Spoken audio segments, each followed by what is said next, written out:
Il y a une phrase qui dit qu'on souffre beaucoup plus de notre imagination que de ce qui se passe réellement, donc de la réalité. Et c'est une phrase hyper réelle parce que, surtout pour les personnes qui pensent beaucoup, et là vous vous reconnaîtrez énormément, c'est que souvent on se fait beaucoup de plans dans la tête. Je vais prendre encore une fois les relations parce que c'est ce qui me parle le plus en ce moment. C'est qu'on s'imagine beaucoup de choses. On s'imagine que la personne ne pense pas à nous, on s'imagine que la personne nous a déjà oubliés, on s'imagine que la personne est en train de nous tromper, ou peut faire ça, ou peut penser ci, ou va agir comme ça. Dans le fond, c'est une réalité, c'est ce qui peut se passer.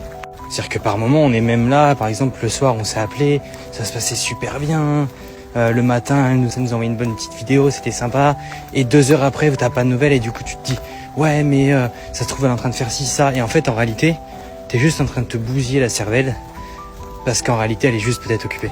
Et je pense que notre génération et tout ce qui se passe sur les réseaux sociaux, les différentes phrases que les gens mettent, ou les différentes expériences que certaines personnes malsaines ont faites, en fait, c'est tellement répandu que du coup, on en fait limite une généralité.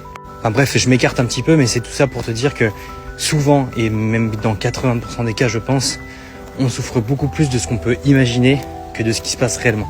Et ce que je vous dis là, mais je me le dis à moi principalement, parce que je suis le pire pour ça. Donc si ça a pu aider quelqu'un sur le fait de parfois arrêter de penser, ou d'arrêter d'imaginer des choses idiotes qui ne se passent pas réellement, bah écoute, avec plaisir.